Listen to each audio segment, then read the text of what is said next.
to the Property Show. You're with the North Edition. I'm your anchor, Manisha Natarajan, and this show is just for you. Your budget, our data-backed advice to help you make the right choice when it comes to making the biggest decision of your life, which is buying a home. Let me tell you what we have on the show for you today. First up, is the time right for the first-time home buyer to take a plunge with a budget home? How does the math on tax exemption and new rates add up? Also, developers are trying to lure in or actually just get the buyers in by offering subvention schemes to push sales. We tell you the top 5 risks associated with the scheme and why it can be a double-edged sword for the home buyer. In a continuing focus on defaulting developers, we bring you the report card on Emaar MGF, a builder who has left thousands of home buyers stranded for years, even after taking 90% of the payments. What went wrong? And is there a way out of this mess? Projects from credible developers along the Dwarka Expressway in Gurgaon in a crore-plus budget. Also affordable homes in Greater Noida that are worth your money. Also pocket-friendly investments in some of the key destinations of Jaipur. And of course, it is a long-term investment we'll keep in view. So, Gurgaon, Noida, Jaipur and Sona are right up front. But come April 1st, there have been some important changes for home loan borrowers. And these are the ones you must know about. First-time home buyers will get an additional deduction of 50,000 rupees on interest for loan up to 35 lakh rupees. The property value here can be 50 lakh or less than 50 lakh rupees, but the home loan value has to be 35 lakh rupees.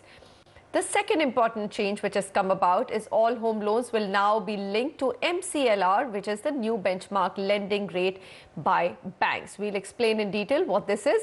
We've got with us Ghulam Zia, Executive Director, Advisory, Retail and Hospitality, Knight Frank, joining us from Mumbai, and Adhil Shetty, Founder and CEO of Bank Bazaar, right here with me in the Delhi studio. Gentlemen, thank you very much for being with me.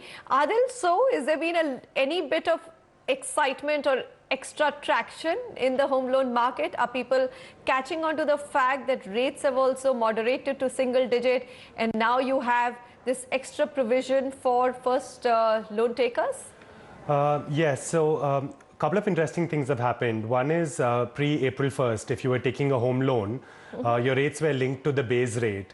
Now, the RBI has tried to create more transparency so that if the deposit rates go down, that the lending rates also go down. So now the base rate has changed to MCLR, which means that today if you sign a loan contract, your loan is pegged to the MCLR, which is the new benchmark rate.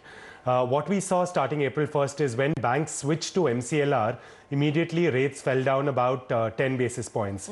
So what was previously 9.55% immediately went down to 9.45%. Now, a few days later, the RBI cut the repo rate by 25 basis points. Now, what's going to happen is all the banks are reviewing it. And, before the end of this quarter, when they take their pricing decisions, we can potentially see a further price reduction. The RBI governor clearly called out saying it's a time when rates are going down. And he said, look at these two things in combination. Look at the MCLR regime change and the 25 basis points repo rate cut together. Now, combining this with what happened in the budget, right, wherein now you have up to 4 lakhs as a tax rebate on your home loan, 2.5 lakhs on your interest component, 1.5 lakhs on your principal component. A lot of things are coming together, which the RBI and the government are using to encourage people to take that plunge and go after their first home. Okay.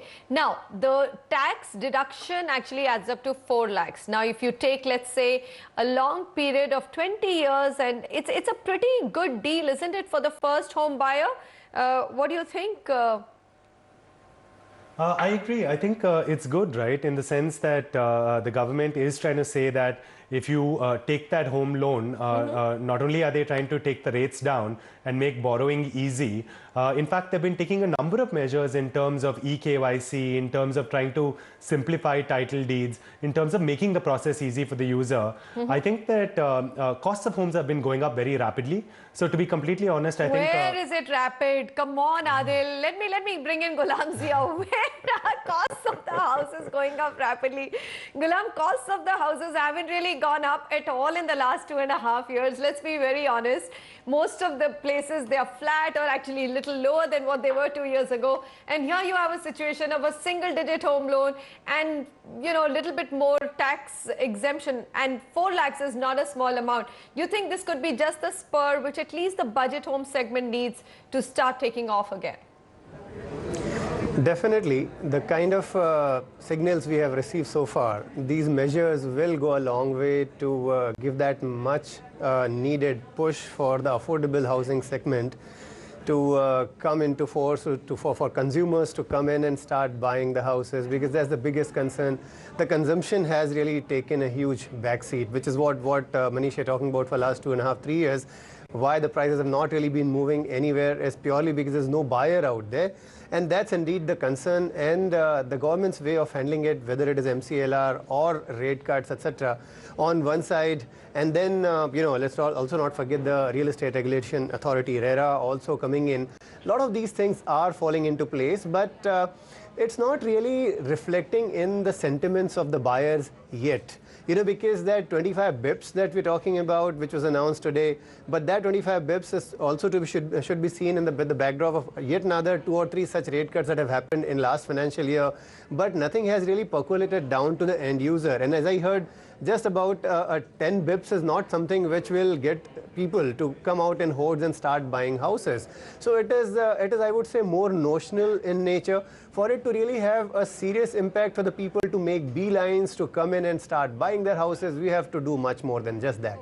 Adil, I think Ghulam has raised a very important point. Now, if I take January 2015 to now, RBI has cut rates by 150 basis points, but bank home loan, at least rates have only come down by about 75 to 80 basis points. And these are, of course, the best banks, which are SBI and ICICI, which are front runners in bringing rates down. Do you think there's room to do more? And how soon will that happen? I mean, you've said it'll happen, but when will it happen? So see, no one can predict this, and you know what the banks are also saying is that they take deposit rates, and sometimes it's a 1-year fixed deposit. Now, just because the repo rate changes, it's not that the base rate changes immediately. I think the key call out, right, is what are the signals going out from the regulator, right? And the governor himself has said, right, that rates are on their way down. And he's saying that he's going to push very hard, both based on MCLR and the signals that the repo rate is giving, that rates are on a downward trend. Now, every bank, right, reviews its rates on a quarterly basis. So if you look in the new MCLR regime, for 1 year, they're allowed to review rates quarterly, post which the rate review of the MCLR has to happen every month. So let's wait for those rate reviews to happen. And I definitely think the cost of credit is coming down, which is a very important signal. Now, at the end of the day, right, when you buy a home, you buy it because you like the product and because the price is right. Credit and financing, right, is only something that enables you to do it. But I think the big decision is what the home is and what the price is, which is not something the banks can control. Absolutely. Ghulam, is that also a point to be considered? Where are those homes which are, up to 50 lakhs and you can go ahead and buy them? And also the fact that you have to actually put up 15 lakhs up front, even if you go to the... So are we saying that this bonanza has only come in for really tier 2 cities or very, very outlying areas of big cities of Mumbai? Let's say have to go to a Navi Mumbai or beyond Thane to actually get a product at that price.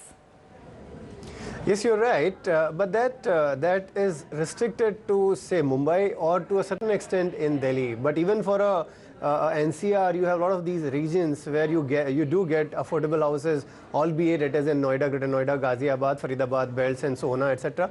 So you do have affordable housing everywhere except for Mumbai, where it really hurts. Like if I'm talking about going out about 60 kilometers outside the 0 kilometer limit of Mumbai, then it really is seriously a long distance. And so far as infrastructure is not falling into place, reaching out to these areas will remain a big concern. So what the point you're raising is that the availability of buyable inventory hurts only in Mumbai. In the other cities, you have a huge opportunity. People can, once they have decided, as we just are talking about, if they are convinced that their right home is what is just across them, I'm sure they will start buying. It's only in Mumbai where that point will come in to hurt us. Okay. Adil, is there any historical evidence of at what rate do buyers really feel that, look, this is a great mouth-watering proposition? Because to me, I remember a time when rates were at 6, there was once it had gone down to below sub 7%, and there was this huge upside, or let's say upturn in sales of home. Right. Do you think that's the kind of figure we're looking at? I mean, you would have to come down at 8.5 for sales to really pick up. Right. See, there's no empirical evidence, but like you said, right, when there was that entry-level home loan, which is at 8% locked for a couple of years, I think that created a lot of excitement in the market. Now, all said and done, right, this needs to be looked at in tandem with what the inflation rates are. So I'd say that currently we're at about 9.5, 9.4%. People are expecting that since the repo cut just came in and we were at 9.5% even before the repo cut came in, that some amount of repricing will happen. But the important thing to note, Manisha, is the way the loans are structured with MCLR these days, right, is when the marginal cost of deposits go down, automatically one expects the marginal cost of lending rate to also come down. So as a home borrower, right, at least I know that the regulator and the banks will ensure that the rate cut benefits are passed to me in my floating rate product, and that interest has been protected, right? So we're just saying that if you have the right product, just go ahead, keeping in mind that the benefit will accrue to you when future rate cuts happen. Absolutely. I think that regime of being able to charge existing borrowers a higher number and new borrowers, give them enticing schemes, at least that's gone with MCLR. Well, Ghulam Zia and Adhil Shetty, thank you, gentlemen, for joining me. I'm just hoping that, you know, at least with that 4 lakh mouth-watering tax benefit that you get, and if you're able to get a right-priced home, it makes a whole lot of sense to take the plunge. It probably makes sense now than ever before to buy a home. Gentlemen, thank you very much. All right, we're talking about selling homes, but there are 8 lakh units lying unsold, thousands of projects remaining unfinished, and builders across India struggling to raise funds. Of course, great offers to buyers are becoming more a norm than an exception. One of the most popular offers is a subvention scheme or an interest holiday to the buyer. But is this scheme worth taking a risk, and what lies between the lines? Let's take a look at the subvention scheme model and its pros and cons.